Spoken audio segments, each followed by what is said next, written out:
Clawbacks have been approved. We're at 80% consensus. We are there. We just need 2 weeks of over 80%, and this will be implemented into the XRP Ledger. What are clawbacks? We are going to get into what they are and why the XRP Ledger needs them for adoption. We're also going to talk about a few other amendments. I have a great clip here from Bill Winters. Bill Winters, actually, Winters was a key JP Morgan's development of credit derivatives markets. He's going to be talking to you about XRP. We're also going to talk a little bit about the green list and how, remember when XRP was removed from New York Department of Financial Services, removed Ripple and Dogecoin from its green list? There is an update from that. So we're going to talk about that. Also have some cool stuff going on with Google, GitHub, and XRP. And we're going to finish off with some James Wallace stuff. So let's get into this, right? What are clawbacks? Let's talk about it. So I brought this up. This is handy dandy. You can actually go in here, the xrpl.org/clawbacks, and you could read some of this very complicated, what is the word? Jiggamerl? I don't know. It doesn't really help me kind of help you understand clawbacks, but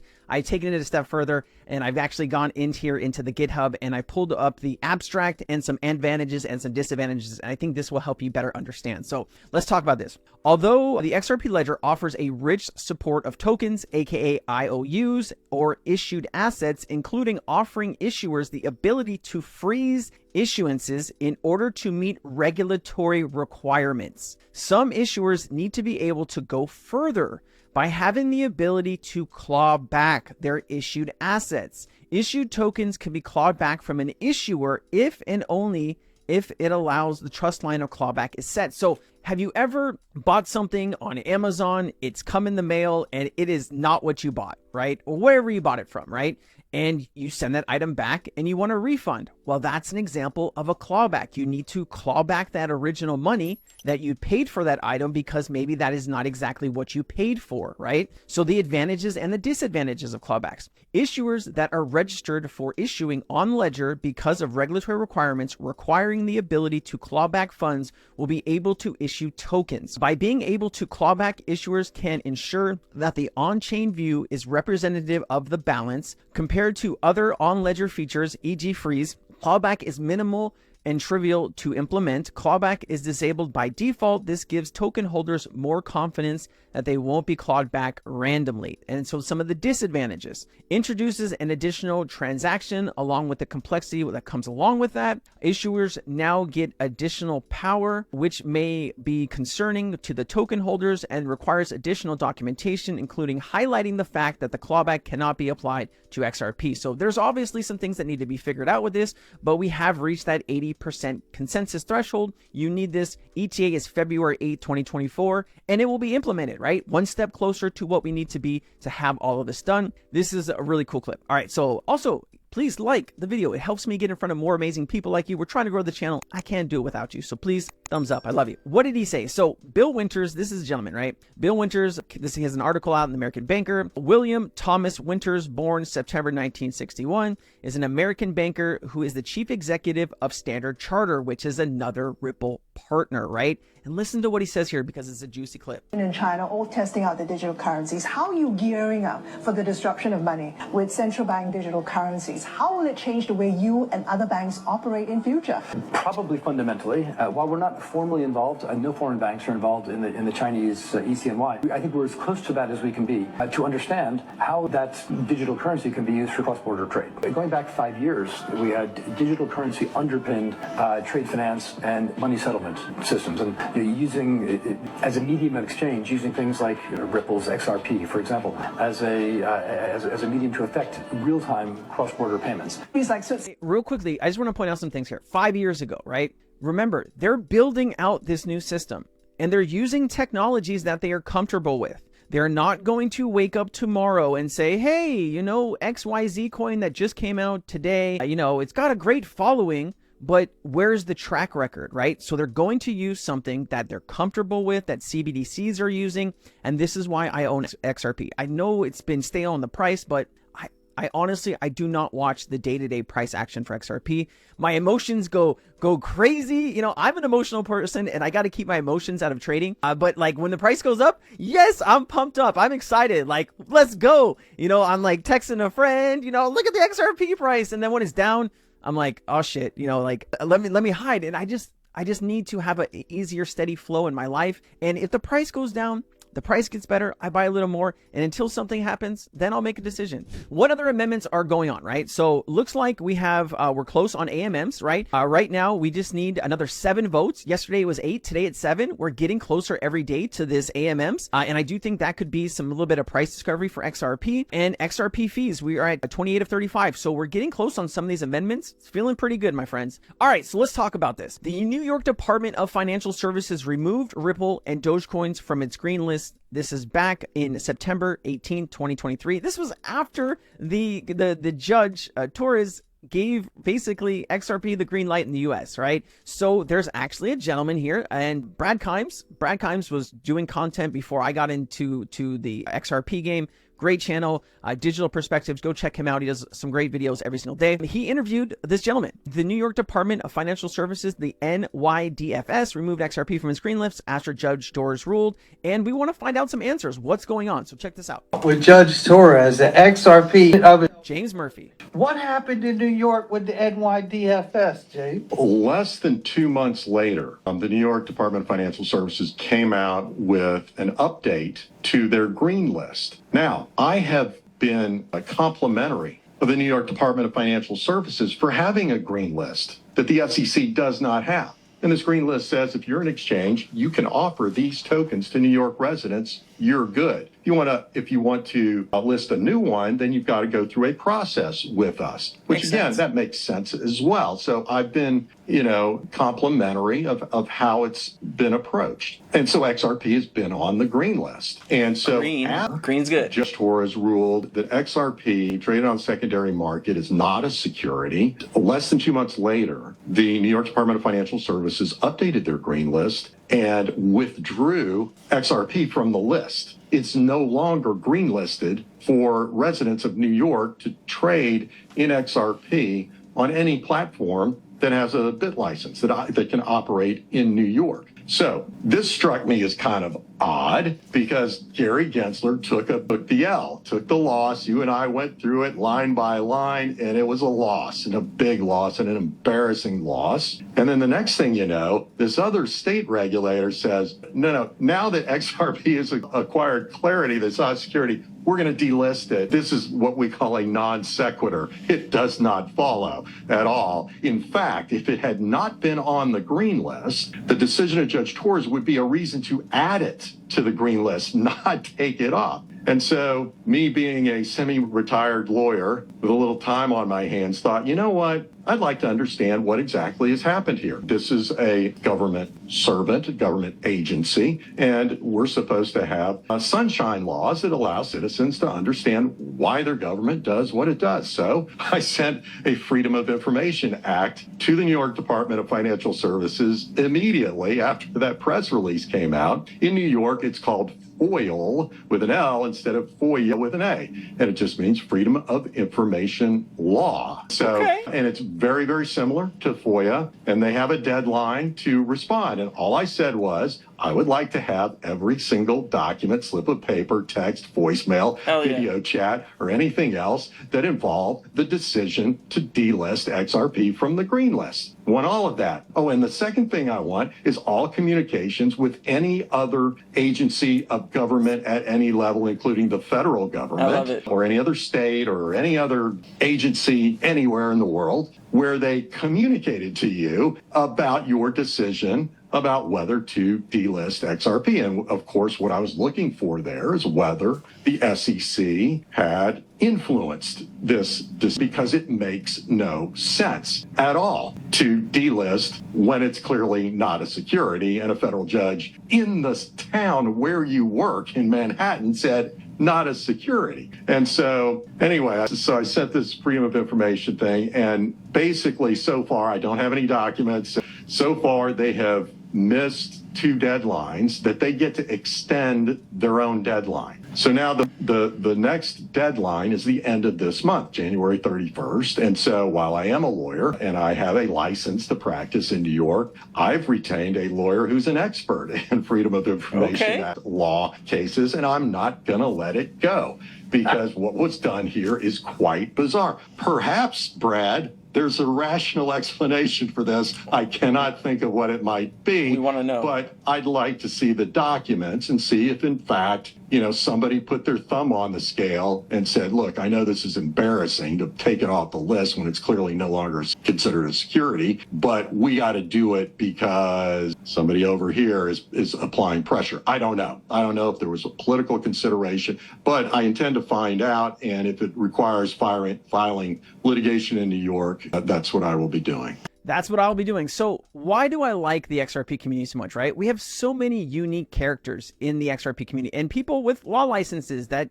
know when certain things seem illegitimate, right? Seem like there was some funny business here. Now, we don't know if Gary had his thumb on the scale and forced this to happen, but we're sure as hell going to find out, right? And I'll bring you updates when we have them, and we're going to talk about it, right? Because it is interesting that this happened right at the time where we did get clarity. You think that things would get a little bit better for us, not get a little tighter, right? And this is one of the situations where we need information. We need to demand from our government, what are you guys doing? What is going on? And we're going to get there. All right. It looks like GitHub had an awesome meeting at Google in London about AI in finance and Web3, exciting times ahead.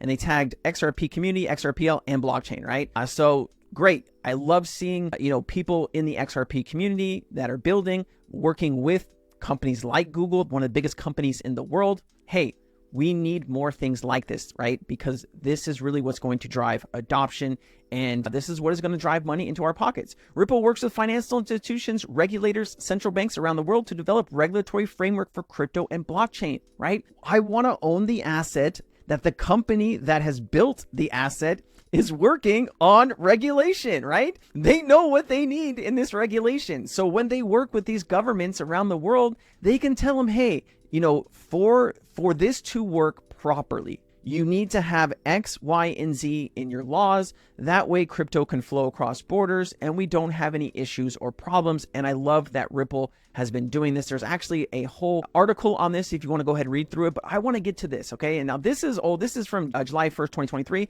And if you've been in the space, you've seen this, but let's go back to it, right? This is why I hold the XRP asset, right?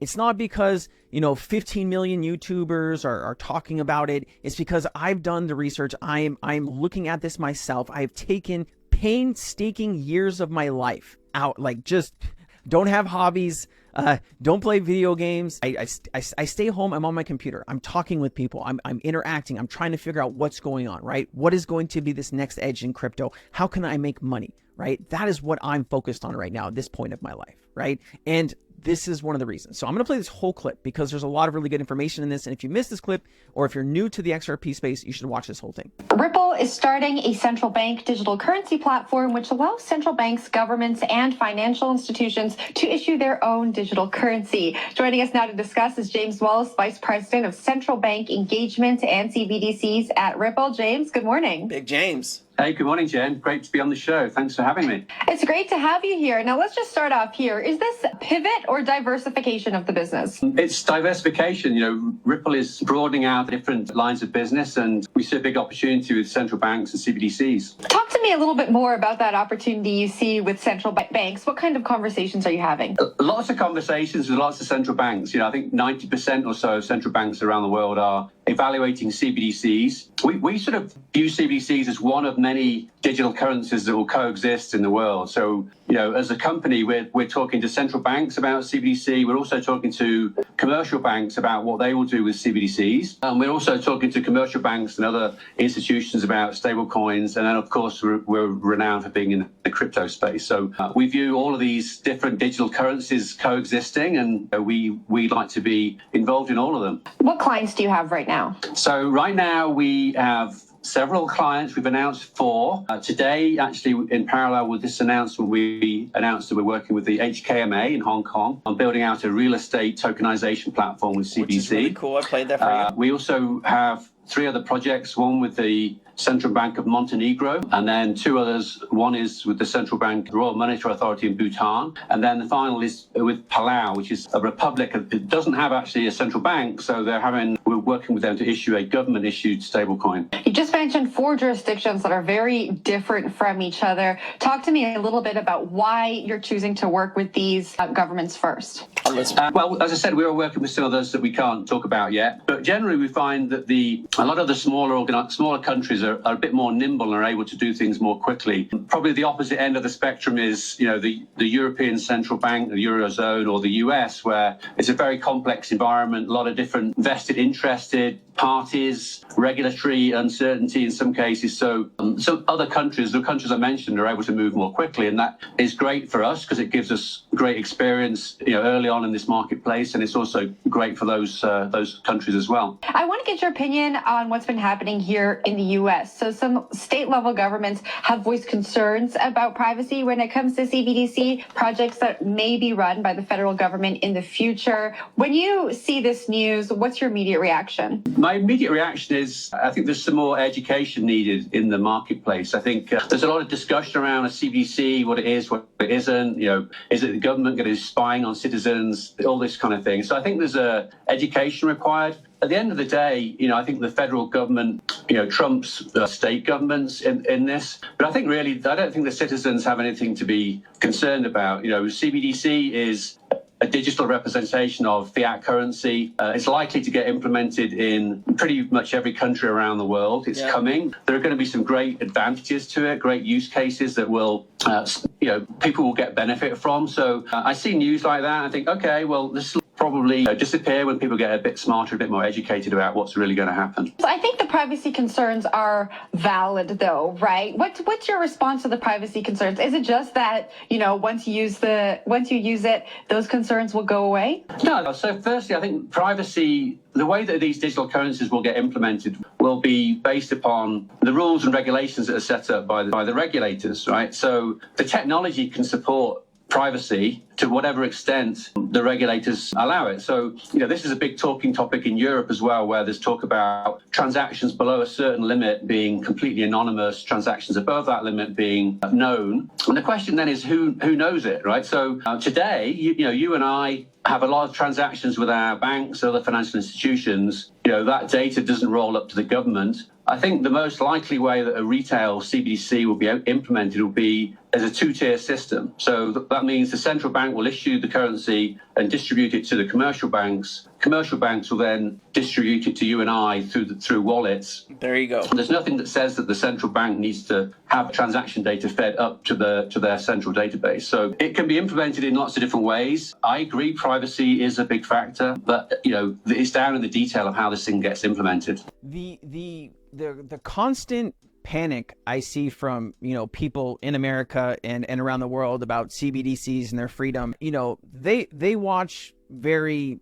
interesting shows where they talk about your freedoms being taken away. CBDCs will do this. You, a regular person, are never going to have a direct bank account with the federal government. Okay, it's going to be your bank, just like how it is now.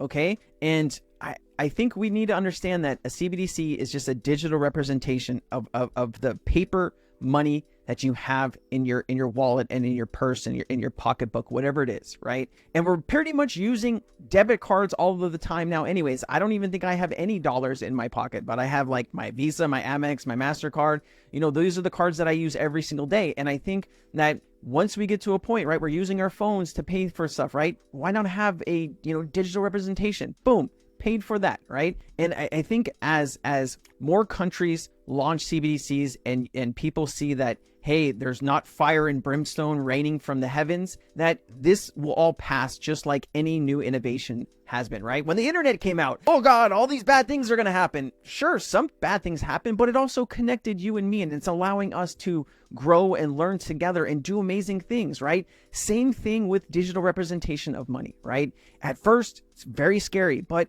once we start using it, once it starts making our lives easier, once 25% of people in the US are underbanked or don't even have a bank account, right? So being able to connect those people somehow to get loans and to go to school and to do different things and better their lives, that's very important. And I think we take a lot of this stuff for granted, where a lot of places around the world they don't have the liberties and the freedoms that we do. And so maybe before we scoff at it and we cuss it out and we yell at it on X or wherever else we're talking loudly about this, maybe we learn a little bit more about how CBDCs can actually impact the people around us and change our lives, rather than just trying to shoot everything that, comes up and we don't want change, right? Change is important, right? AI, that is a very important step in in the revolution of humans. It's going to allow us to create new cures. It's going to allow us to do more things, process more data. It's going to open a lot of good doors. It also can unlock a lot of bad doors, and that's regulation, right? To make sure that those things don't happen. It's the same thing here, my friends. And I do think once we get to a better place, and once we get all of these CBDCs launched, that the world will become closer together, money will move more freely, and hopefully we make a fuck ton of money along the way, because that's what we're here to do. We're here before everybody else, right? We believe that these assets will change the way that money is transacted on the planet, and we should reap the benefits when that does happen. Sure, it has taken some sweet time, but it's still coming, right? It's still coming. 130 countries working on CBDCs, and Ripple's working with up to 30 of those countries. Gotta pay attention to that, right? You have to pay attention to that. All right, guys, I will get off my soapbox. Thank you so much for watching. If you stay to the end, please let me know. I know a lot of you do. I really do appreciate you. I'll see you in the next one. Aloha.